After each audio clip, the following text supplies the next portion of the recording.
नमस्कार, सुप्रभात. मी वैष्णवी राऊत. साम टीव्हीच्या बातमीपत्रामध्ये आपल्या सगळ्यांचं स्वागत आहे. सुरुवातीलाच अत्यंत महत्त्वाची बातमी आहे ती राजकीय गोटातून. राजकारण म्हणजे गढूळ पाण्यात कपडे धुण्यासारखं आहे. मी किती दिवस त्यात तुरटी फिरवायची अशी खतखत आता मंत्री पंकजा मुंडेंनी व्यक्त केली आहे. काही लोक ठरवून सुपारी घेऊन आरोप करतात, कशातही आपलं नाव ओढतात असा आरोप सुद्धा मंत्री पंकजा मुंडेंनी केलाय. तर जालन्यामध्ये आयोजित एका सत्कार कार्यक्रमात पंकजा मुंडे बोलत होत्या, त्यावेळी त्यांनी हे विधान केलंय. राजकारण म्हणजे गढूळ पाण्यात कपडे धुण्यासारखे. त्याच्यात पुन्हा मी तुरटी फिरवून किती फिरवू. आता ठरवून सुपारी असते, लोक बोलतात, आरोप करतात, काहीही बोलतात, नेणं न घेणं, कशातही आपलं नाव ओढतात. मला काही देशातलं मोठं पद जरी दिलं आणि कुणी मला तिकडं विचारायलाच येईना, कोणी धक्काबुक्की नाही झाली, धिंगाणा नाही झाला, ओरडाओरडा नाही झाला, तर काय करू ते पदाचं मी लोणचं घाल का. तर काही लोक हे सुपारी घेऊन माझ्यावरती आरोप करतात असं जेव्हा पंकजा मुंडे म्हणतायत, तर नेमकं त्यांचा रोख कुणाकडे आहे असा प्रश्न आता उपस्थित होतोय. यानंतर जाऊयात पुढच्या बातमीकडे. बातमी जळगावमधून आहे.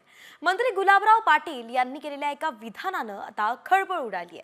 सध्या जो धर्माच्या बरोबर राहील तोच जिवंत राहील, जो धर्माच्या विरोधात असेल त्याचं काही खरं नाही असं विधान गुलाबराव पाटील यांनी केलंय. मंत्री असलेल्या गुलाबराव पाटील यांनी धर्मावरती विधान केल्यानं आता राजकीय वाद रंगण्याची चिन्ह आहेत.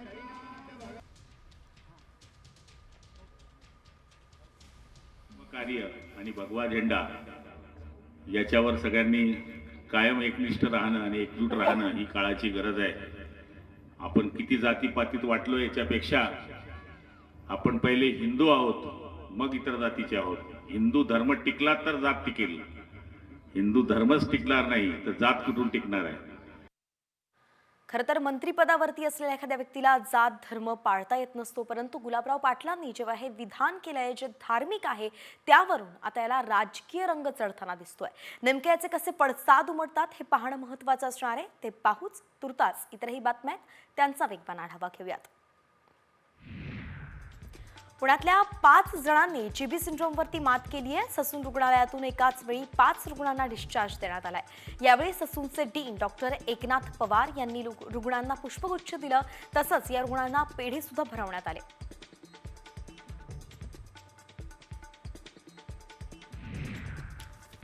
पिंपरी चिंचवडमध्ये 6 वर्षांच्या चिमुरड्यानं जीबी सिंड्रोमवरती मात केली आहे. हॉस्पिटलमध्ये त्याला व्हेंटिलेटरवरती तसंच आयसीयूमध्ये ठेवण्यात आलं होतं. डॉक्टर्सनी दिलेल्या सल्ल्याचं तंतोतंत पालन केल्यानं आज हा चिमुरडा जीबी सिंड्रोमवरती मात करून घरी परतलाय.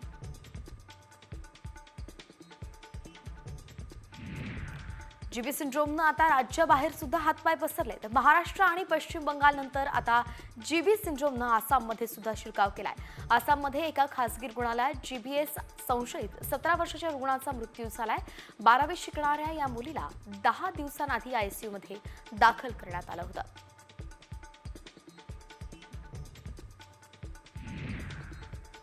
पुणे नागपूर नंतर अमरावतीत जीबीएसचा शिरकाव झालाय. दर्यापूर आणि पथरोटमध्ये जीबीएसचे 2 संशयित रुग्ण आढळले आहेत. दोघांवरती अमरावतीत उपचार सुरू आहेत. हे रुग्ण 16 वर्ष वयोगटातील असल्याची माहिती आहे.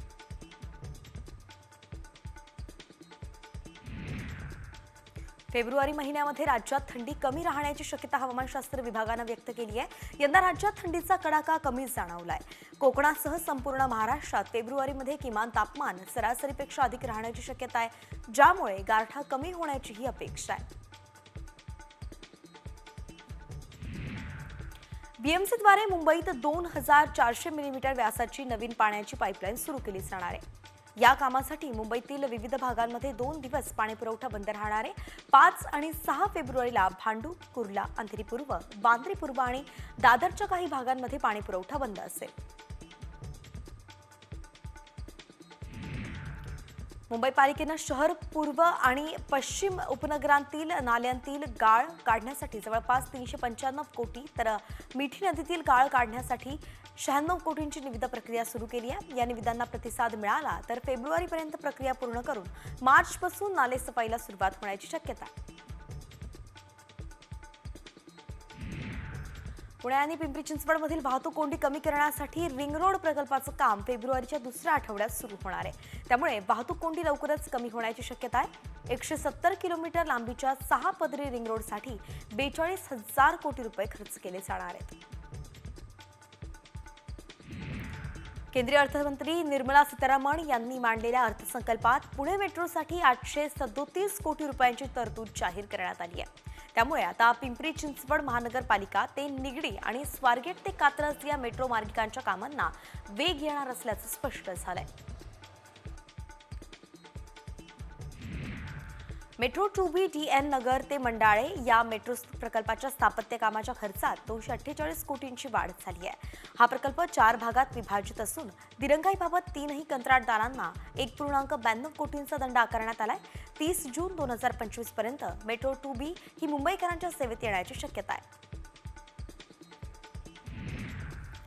नवी मुंबईत भारतातील पहिली स्वदेशी रोबोटिक सर्जरी यशस्वीरित्या पार पडली आहे. कोकिलाबेन धीरूभाई अंबानी रुग्णालयानं आरोग्य सेवेमध्ये आणखी एक मानस स्थापित केलाय.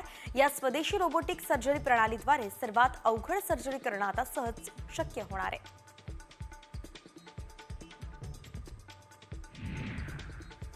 संभाजीनगरच्या वाळूज महानगर परिसरामध्ये मध्यान्ह भोजनाचं तांदूळ आणि डाळ जप्त करण्यात आली आहे. गजानन सेल्स अॅग्रो गोडाऊनवरती जिल्हाधिकाऱ्यांकडून छापा टाकण्यात आला. यावेळी खासगी गोडाऊनमध्ये असलेला सरकारी धान्याचा साठा जप्त केला गेलाय. सोलापुरातील शेतकऱ्यांसाठी उजनी धरणातून पाणी सोडण्यात आलंय. 4 जानेवारीपासून सोडलेलं पाणी आता 8 ते 9 फेब्रुवारीपर्यंत बंद केलं जाणार आहे. त्यानंतर शेतीसाठी ऐन उन्हाळ्यात म्हणजेच मार्च अखेरला दुसरं आवर्तन सोडण्याचं नियोजन आहे. शेवटी पावसाळ्यापूर्वी धरणातील पाणीसाठा पाहून गरजेनुसार आणखी एक आवर्तन सोडलं जाईल.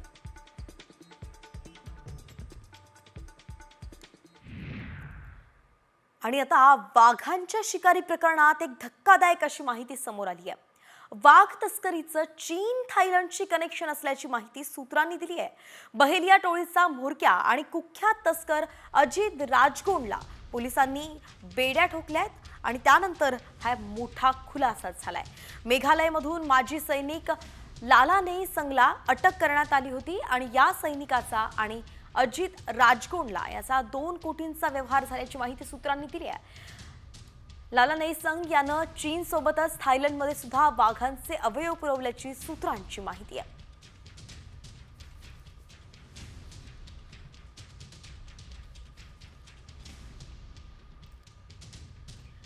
यानंतर बातमी नाशिकमधून आहे. नाशिक सुरत महामार्गावरती सापुतारा घाटात खासगी बसला भीषण अपघात झालाय.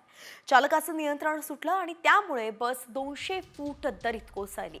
या अपघातात 7 जणांचा जागीच मृत्यू झालाय तर 15 जणांची प्रकृती चिंताजनक आहे.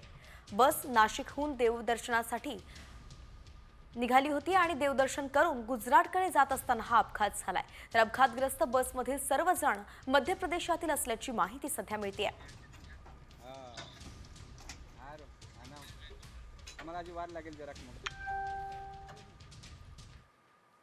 आणि यानंतर आता वळूयात 36 जिल्हे 36 रिपोर्टरकडे. राज्यभरातील बातम्यांचा वेगवान आढावा घेऊयात.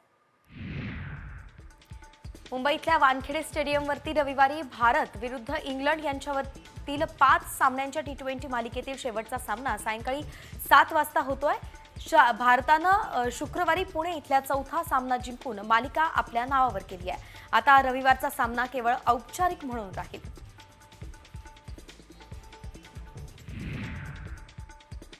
बीसीसीआयच्या नमन पुरस्कार समारंभात सचिन तेंडुलकरला कर्नल CK नायडू जीवनगौरव पुरस्कार प्रदान करण्यात आलाय. मुंबईतील बीसीसीआय मुख्यालयात हा समारंभ पार पडला, जिथे रविचंद्रन अश्विनला विशेष पुरस्कार प्रदान करण्यात आला. तर जसप्रीत बुमराह आणि स्मृती मंधाना यांना सर्वोत्कृष्ट क्रिकेटपटूचा पुरस्कार मिळाला. MPSCची प्रश्नपत्रिका 40 लाखांना विकल्याबाबतच्या धक्कादायक ऑडिओ क्लिप प्रकरणी आता मोठी कारवाई करण्यात आली आहे. नागपूर पोलिसांनी दोघांना भंडारा जिल्ह्यातून अटक केली आहे. आशिष कुलपे आणि प्रदीप कुलपे हे दोघे मुख्य आरोपी मात्र फरार झालेत.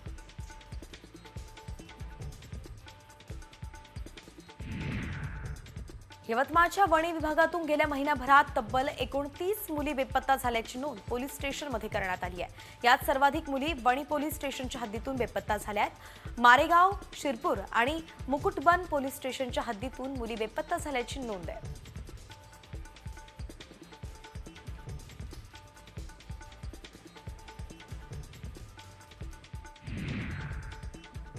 नवी मुंबईतील फादर आगलेन ITI कॉलेजमध्ये ग्रँड टेक्निकल एक्झिबिशनचे आयोजन करण्यात आलं। या प्रदर्शनात विद्यार्थ्यांनी सुरक्षित प्रवास आणि सौर ऊर्जा ही थीम घेऊन IT आणि मेकॅनिकलमधील विविध आधुनिक प्रकल्प सादर केले। खडकवासला धरणातून पाणी वाहून नेणाऱ्या कालव्यात प्लास्टिकचा प्रचंड खच लागलाय। उजव्या मुठा कालव्यात हा प्लास्टिकचा खच लागलाय। प्लास्टिक मिक्स असलेलं पाणी या कालव्यातून विविध ठिकाणी पुरवठा केला जातं, मात्र कालव्याच्या स्वच्छतेकडे अधिकाऱ्यांचं दुर्लक्ष होत आहे। अंबरनाथमध्ये भर चौकात जादूटोण्याचा प्रकार समोर आलाय। अंबरनाथ पूर्वेच्या रोटरी क्लब चौकात एका झाडाखाली कापलेलं लिंबू, कुंकू लावलेलं नारळ ठेवल्याचं समोर आलं आणि हे लिंबू आणि नारळ कोणी ठेवलं हे समोर आलेलं नाहीये। महाराष्ट्रात जादूटोणा विरोधी कायदा अस्तित्वात असून सुद्धा असे प्रकार अगदी खुलेआमपणे घडत असल्यानं चिंता व्यक्त होते।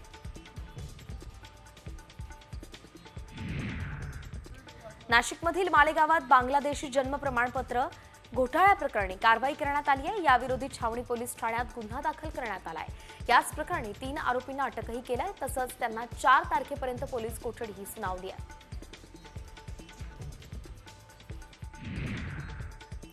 बीड जिल्ह्यात वाळूची तस्करी करणाऱ्या 51 जणांची पोलीस अधीक्षक नवनीत कावत यांनी हजेरी घेतली आहे। अवैध वाळू तस्करी बंद केली नाही तर हद्दपारी आणि मकोकाची कारवाई करण्याचा इशारा त्यांनी दिलाय। तसंच 26 जणांवरती प्रतिबंधक कारवाईही करण्यात आली आहे। 2 पोलीस कर्मचाऱ्यांनाही निलंबित करण्यात आलंय।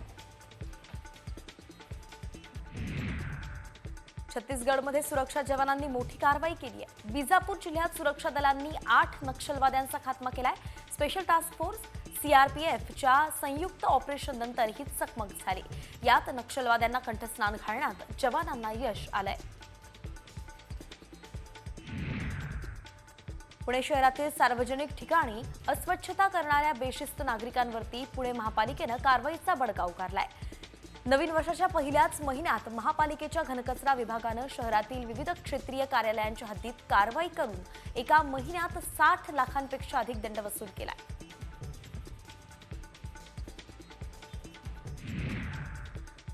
वाशिम जिल्ह्यातील महावितरणच्या कंत्राटी विद्युत मीटर कामगारांनी 1 फेब्रुवारीपासून बेमुदत काम बंद आंदोलन सुरू केलं। कंत्राटी विद्युत मीटर कामगारांना वयाच्या सेवानिवृत्ती वर्षापर्यंत शाश्वत रोजगार देण्यात यावा अशा विविध मागण्यांसाठी हे बेमुदत काम बंद आंदोलन सुरू केलं।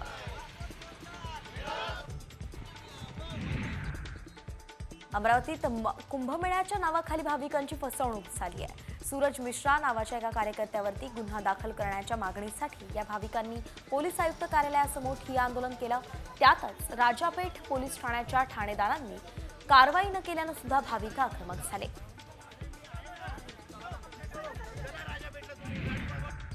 अमरावती जिल्ह्यातील कार्यालयावरती विद्युत मीटर रिडिंग संघटनेनं धरणं आंदोलन केलंय। प्रीपेड मीटर लागत असल्यानं कंत्राटी कर्मचाऱ्यांवरती उपासमारीची वेळ आली आहे। त्यामुळे कामगारांना शाश्वत रोजगारासह इतर विविध मागण्यांसाठी 1 दिवसीय धरणं आंदोलनही केलं गेलं। वन विभागाच्या वरिष्ठ अधिकाऱ्यांच्या विरोधात रास्ता रोको आंदोलन करण्यात आलंय। नाशिकच्या बागलाणमधील वन कर्मचारी राजेंद्र साळुंखेंनी वरिष्ठांच्या जाचाला कंटाळूनच आत्मदहनाचा प्रयत्न केला होता। काल त्यांचं उपचारादरम्यान निधन झालं आणि म्हणून संतप्त ग्रामस्थांनी नागपूर ताराहाबाद रस्त्यावरती आंदोलन केलं।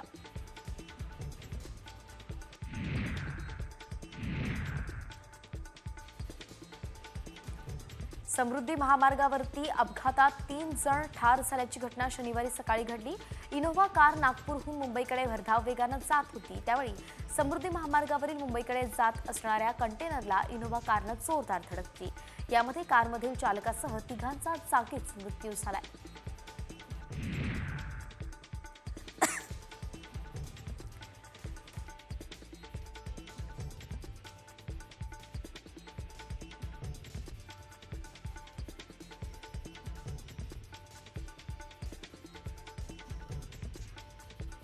उद्यानाजवळ मद्यधुंद कार चालकानं 5 भाजीच्या दुकानांना उडवलं.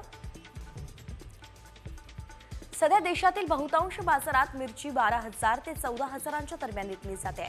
मिरचीचे भाव पडल्यानं शेतकरी मात्र अडचणीत आलेत. दरावरील दबाव कायम राहील असा अंदाज बाजारातील अभ्यासकांनी व्यक्त केलाय. देवगड हापूस आंबा वाशीच्या एपीएमसी फळ बाजारात दाखल झालाय. फेब्रुवारीच्या पहिल्याच दिवशी हापूस आंब्याच्या 170 ते 175 पेट्या बाजारात दाखल झाल्या. यंदाच्या हंगामाची सुरुवात अगदी दणक्यात झाली. गेल्या वर्षीच्या तुलनेत यंदा आंब्याची आवक कमी राहणार असल्याचा अंदाज व्यापाऱ्यांनी व्यक्त केलाय. पूर्णपणे संपवली असल्यामुळे एकनाथ शिंदे आणि त्यांच्या गटाचा एक सरपटणारा प्राणी झालेला आहे भाजप समोर. हे स्पष्ट दिसत आहे. मी तेच म्हटलेलं आहे. एकनाथ शिंदे यांचं म्हणणं आहे, खाजगीत ते सांगतात की विधानसभा निवडणुकीनंतर सुद्धा मीच मुख्यमंत्री राहीन अशा प्रकारचं मला वचन दिल्यामुळे मी फुटलो. मला विधानसभा 2024 नंतर सुद्धा आपणच मुख्यमंत्री राहणार आहात हे सांगितल्यामुळेच मी पक्षातून बाहेर पडण्याचा निर्णय घेतला. हे त्यांचं स्वतःचं म्हणणं आहे की नाही त्यांना जाऊन विचारा. मी खोटं बोलत नाही. आणि काल निवडणुका झाल्यावर एकनाथ शिंदे यांना खड्यासारखं बाजूला केलं. ठीक आहे, काही मंत्रिपद दिली, काही महत्वाची खाती दिली, उपमुख्यमंत्रीपद दिलं, पण एकनाथ शिंदेचा जर आपण चेहरा पाहिला असेल, ज्याला तुम्ही बॉडी लँग्वेज म्हणता, त्यांचा वावर म्हणतो, तो पाहिल्यावर तुम्हाला कळेल की ते अजूनही शून्यात आहेत किंवा गुंगीत आहेत. काही धक्क्यातून ते सावरलेले नाही. एकतर मला 50-55 जागा कशा मिळाल्या हा त्यांना पहिला धक्का, आणि दुसरं म्हणजे बीजेपीनं दिलेला शब्द पाळला नाही अमित शहाने, दुसरा धक्का. त्या धक्क्यातून ते पूर्ण कोलमडलेले आहेत आणि सरकारमध्ये त्यांची पूर्ण कोंडी झाली आहे. त्यांचे लोक उद्या समोरून काही सांगतील थोड्या वेळाने, पण सरकारमध्ये फक्त मंत्रीपद असणं 4-10 लोकांना म्हणजे मान आणि प्रतिष्ठा असतो असं नाही. जो फोकस, जो झोत त्यांच्यावर होता मुख्यमंत्री म्हणून, तो गेला. आता लोक त्यांच्याकडे जात नाहीत. लोक जातात ते फक्त पैसे मागायला जातात. त्यांच्याकडे पैसे आहेत. यापुढलं त्यांचं राजकारण पैसा आणि सत्ता जे आहे त्याच्यावरच चालेल. आणि त्यांच्याच आमदारामध्ये चलबिचल आहे की नाही तुम्ही प्रत्येकाला जाऊन विचारा. मी कशाला सांगायला पाहिजे. त्यातल्या एका मोठ्या गटावर देवेंद्र फडणवीस यांचे नियंत्रण आहे पूर्णपणे. शिंदे गटातल्या किमान 20 ते 25 आमदारांच्या गटावर देवेंद्र फडणवीस यांचं पूर्ण नियंत्रण आहे. कारण हे 20-25 लोक जे आहेत हे देवेंद्र फडणवीस किंवा अमित शहा यांच्या सांगण्यावरून सुरतला गेले, एकनाथ शिंदेसाठी नाही. आणि आजही त्यांच्यावर कंट्रोल हे फडणवीसांचाच आहे. आणि उरलेले लोक आहेत ते चलबिचल आहेत, चंचल आहेत. तर मुंबईतून खासदार संजय राऊत बोलत होते आणि यावेळी त्यांनी एकनाथ शिंदेबाबत अतिशय मोठे असे दावे केले. त्यातला एक सगळ्यात मोठा दावा म्हणजे उपमुख्यमंत्री एकनाथ शिंदे यांचा फोन हा दिल्लीतून टॅप होतोय. त्यांच्या या दाव्याचे नेमके काय प्रतिक्रिया आता उमटतात हे पाहावं लागणार आहे. तुर्तास एक सविस्तर पण एक महत्वाची बातमी, ती म्हणजेच तुम्ही सॉफ्ट ड्रिंक पीत असाल तर, जास्त प्रमाणात तुम्ही ते पीत असाल तर वेळीच सावध होण्याची गरज आहे. कारण सॉफ्ट ड्रिंक्समुळे तुम्हाला डायबिटीज होऊ शकतो. आता हे आम्ही म्हणत नाहीये, तर तसा दावा करण्यात आलाय आणि म्हणून आम्ही या दाव्याची पडताळणी सुद्धा केली आहे. नेमकं त्यावेळी काय सत्य समोर आलंय पाहूयात. सॉफ्ट ड्रिंक पिणाऱ्यांना डायबिटीजचा धोका. 2022 सालात 22 लाख लोक डायबिटीजचे शिकार. व्हायरल मेसेज मागचं सत्य काय?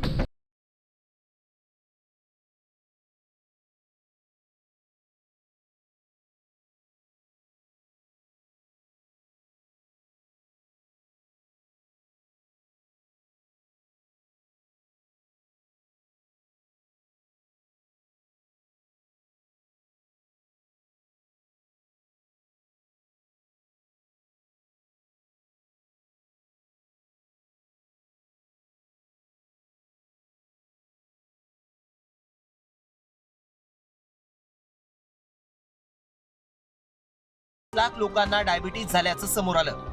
तसंच हार्ट अटॅकचाही धोका वाढतो हे स्पष्ट झालं.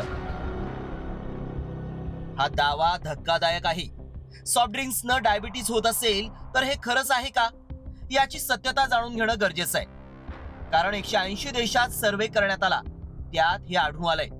सॉफ्ट ड्रिंक्स हे लहानग्यांपासून ते वयोवृद्धांपर्यंत सगळेच जण पितात. त्यामुळे या दाव्यात तथ्य आहे का हे जाणून घेण्यासाठी आमच्या व्हायरल सत्य टीमनं तज्ज्ञांची भेट घेतली आणि याबाबत अधिक माहिती जाणून घेतली.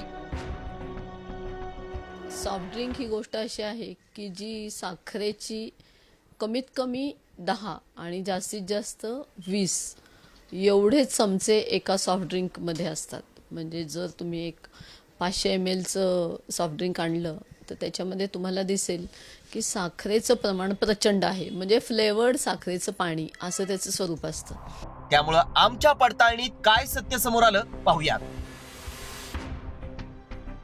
सॉफ्ट ड्रिंक्स मधील आर्टिफिशियल शुगर सामान्य साखरेपेक्षा जास्त हानिकारक असते. सॉफ्ट ड्रिंक्स मध्ये असलेल्या कॅफीनमुळे रक्तदाब वाढू शकतो. सॉफ्ट ड्रिंक्स मुळे वजन वाढतं आणि डायबिटीसचा धोका वाढतो. सॉफ्ट ड्रिंक्सचं सेवन करणाऱ्यांना हार्ट अटॅकही येऊ शकतो. सॉफ्ट ड्रिंक्सचं सेवन अतिप्रमाणात करू नये. जास्त प्रमाणात सॉफ्ट ड्रिंक्स प्यायल्यानं शरीरावर गंभीर परिणाम होतात. हे नेचर मेडिसिनच्या सर्वेत समोर आलंय. त्यामुळं आमच्या पडताळणीत सॉफ्ट ड्रिंक्समुळे डायबिटीस, हार्ट अटॅकचा धोका वाढतो हा दावा सत्य ठरलाय. रिपोर्ट साम टीव्ही न्यूज. आणि यानंतर आता वळूयात न्यूज.20 कडे. राजकीय बातम्या आहेत, त्यांचा वेगवान आढावा घेऊयात. तर मुक्ताईनगर बस स्थानकाच्या आगारात आज आमदार चंद्रकांत पाटील यांच्या पाठपुराव्यानं 10 बसेस दाखल झाल्या. या सर्व बसेसचं उद्घाटन चंद्रकांत पाटलांच्याच हस्ते करण्यात आलं. या प्रसंगी चंद्रकांत पाटील यांनी थेट स्टेअरिंग हाती घेत बस चालवली, तेव्हा उपस्थितांच्या भुवया उंचावल्या होत्या.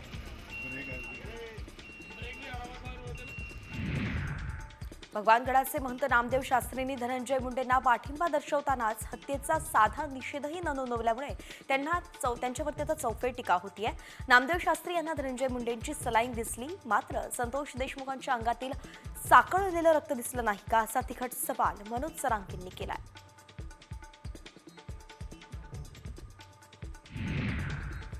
नामदेव शास्त्रींनी संकट काळात पंकजा मुंडेंसाठी गडाचे दरवाजे बंद केले असं वक्तव्य मनसे नेते प्रकाश महाजन यांनी केलं होतं.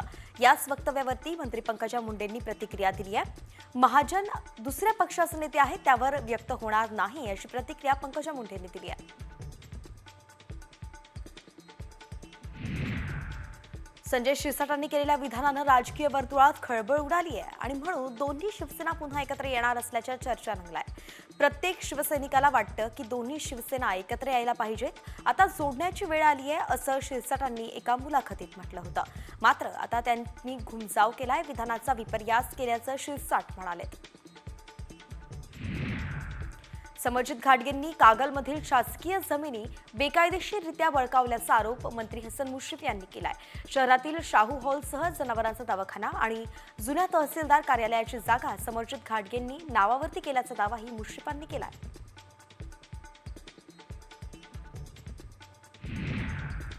भाजपचे आमदार रणजितसिंग मोहिते पाटील यांनी उद्धव ठाकरेंची भेट घेतली आहे. मोहिते पाटील आणि ठाकरेंमध्ये तब्बल दीड तास चर्चा झाली. एकीकडे भाजप रणजितसिंग मोहिते पाटील यांच्यावरती कारवाईच्या तयारीत आहे, तर याच दरम्यान रणजितसिंग मोहिते पाटील यांनी उद्धव ठाकरेंची भेट घेतल्यानं राजकीय वर्तुळात आता चर्चांना उधाण आलंय.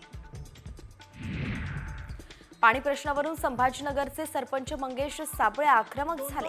छत्रपती संभाजीनगरच्या जिल्हा परिषदेचे मुख्य कार्यकारी अधिकारी विकास मीना यांच्या कार्यालयाबाहेर साडी नेसून महिलेच्या वेशात त्यांनी आंदोलन केलं. अंगावरती साडी आणि डोक्यावरती हंडा घेऊन आंदोलन केल्यानंच आता मंगेश साबळेंच्या आंदोलनाची सगळीकडे चर्चा होती. 2020-21 मध्ये चालू झालेलं आहे जलजीवन मिशनचं काम 4 वर्ष झाले, अजून पूर्ण झाले. आणि आता एक महत्त्वाची अशी बातमी. प्रसिद्ध गायक उदित नारायण यांचा एक आता व्हिडिओ व्हायरल होतोय. या व्हिडिओमुळे उदित नारायण यांच्यावरती टीकेची झोड सुद्धा उठली आहे. एका कॉन्सर्टमध्ये एक मुलगी उदित नारायण यांच्याबरोबर सेल्फी घेण्यासाठी आली असताना उदित नारायण यांनी मुलीच्या ओठांवरती चुंबन घेतलं. या व्हिडिओमुळे उदित नारायण यांच्यावरती आता मोठ्या प्रमाणावरती टीकाही होती आहे.